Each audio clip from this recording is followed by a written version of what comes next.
Hello guys, welcome to my channel. আজকে চলে এসেছি একটা নতুন ভিডিও নিয়ে। আজকে ফুলকপির একটা নতুন ধরনের রেসিপি দেখাবো। ফুলকপির পকোড়া করব, সেটাকে আবার কারি করে দেখাবো। ফুলকপি পকোড়া বানানোর জন্য এখানে আমি কয়েকটা ফুলকপি কেটে রেখেছি, বড় বড় সাইজ করে কেটে হালকা ভাপিয়ে রেখেছি। জাস্ট মানে জলটা ফুটে উঠবে আর এই ফুলকপিগুলো দিয়ে 2 মিনিটের জন্য ওই ঢাকা বন্ধ করে রেখে দেবেন, মানে গ্যাস অফ করে। জলটা ফুটে উঠলে গ্যাসটা বন্ধ করে এগুলো ওই জলের মধ্যেই কিন্তু হালকা নরম হয়ে যাবে। আর বেসন নিয়েছি এখানে, এবার বেসনে এক এক করে জিনিসগুলো দিয়ে দেবো।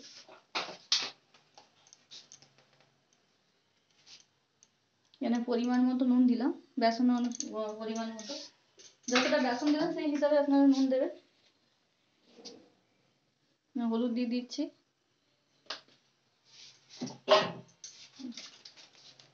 আর দিয়ে দিচ্ছি এখানে লঙ্কা গুঁড়ো, অল্পই দেবো। এবার এটাকে মাখিয়ে নিচ্ছি।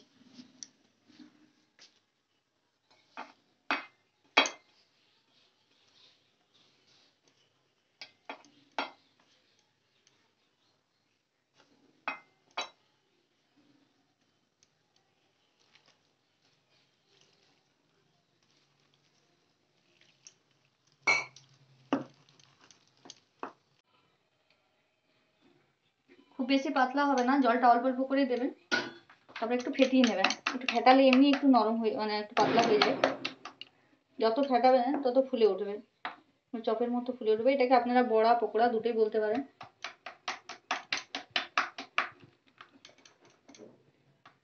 দেখুন এরকম থোকা থোকা আসবে, মোটা মোটা আসবে। আমার তেল গরম হয়ে গেছে। এবার একটা একটা করে আমি ফুলকপি বেসনের মধ্যে ভালো করে ডুবিয়ে, এপিট ওপিট দুপিট ডুবিয়ে তেলের মধ্যে ফ্রাই করবো।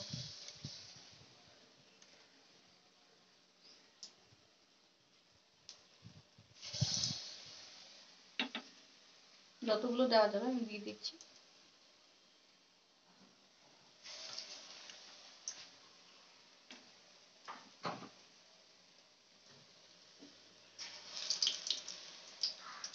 আর একটু দিয়ে দিই, তাহলে আরেকবার হয়ে যাবে।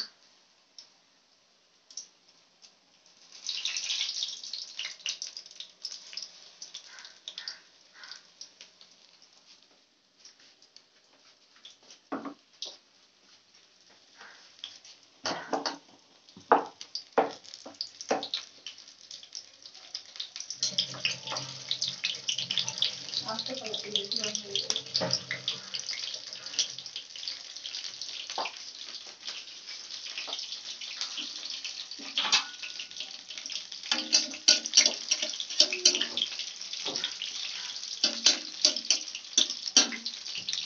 একটু বেশি বেশি তেলে ফ্রাই করছি, তাছাড়া দু পিস মানে খুব লাগে, ফুলকপি বড় বড় সাইজ তো, তাই একটু বেশি তেল লাগবে।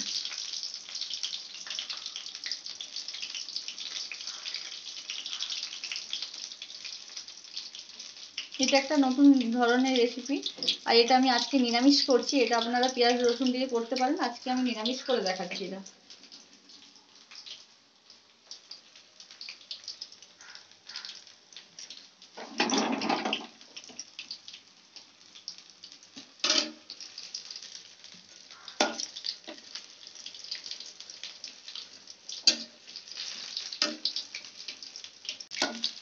এক পিঠ আমি উল্টে নিলাম, দিয়ে একটা তলার ভেতর সাইডটা হয়ে যায়।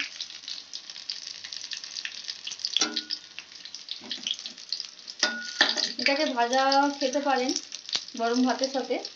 এটাকে গরম গরম ভেজে গরম গরম ভাতের সাথে খেতে হবে, ঠান্ডা হয়ে গেলে ভাতটা ভালো লাগবে না। এটা ভাজা করে ভাজাও খেতে পারেন, আর এটাকে কারি করেও খেতে পারেন।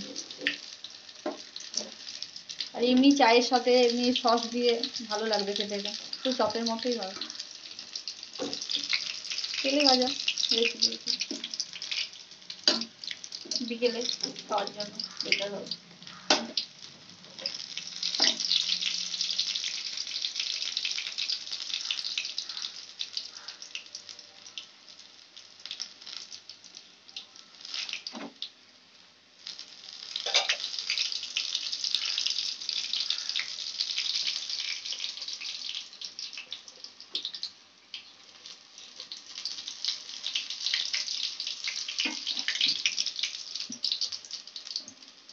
ভাজা হয়ে গেছে, দু সাইড হয়ে গেছে,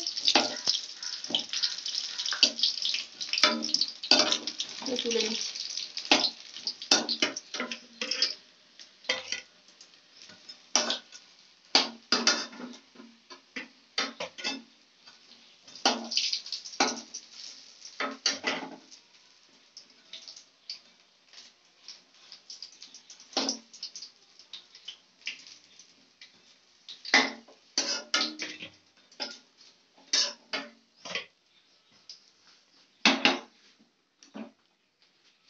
আমি বাকিটা ভেজে নেবো।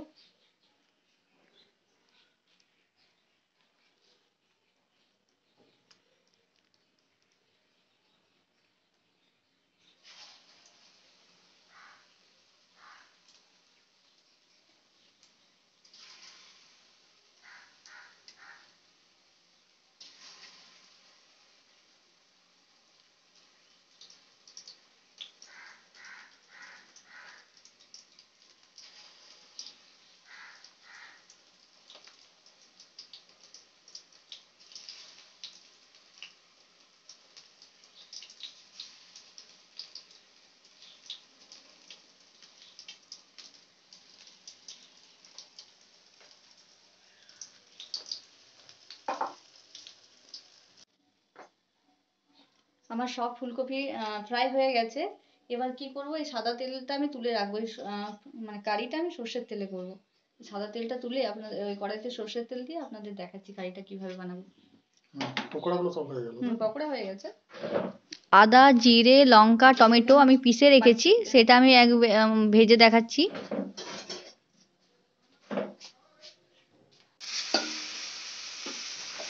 মশলা প্রায় ভাজা হয়ে গেছে।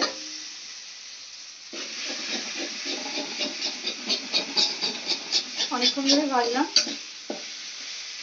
জল দিইনি, জল ছাড়াই ভাজা হয়ে গেছে। যদি মনে হয় তলায় ধরবে তাহলে জল দিতে পারি। জল দিয়ে দিচ্ছি।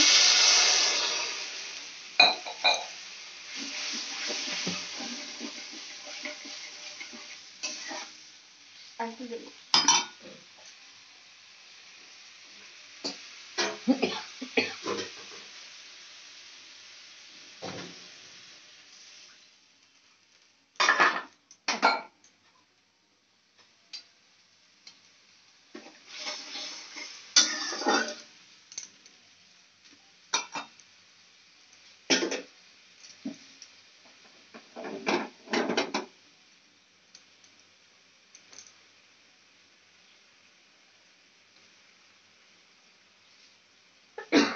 ফুটে উঠেছে, আমি এগুলো এর মধ্যে এক এক করে ছেড়ে দেবো।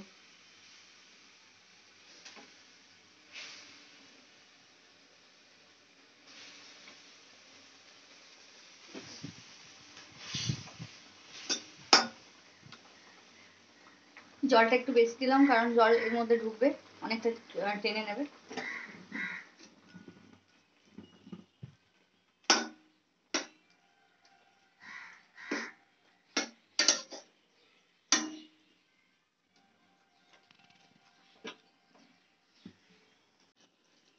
কারি কমপ্লিট হয়ে গেছে।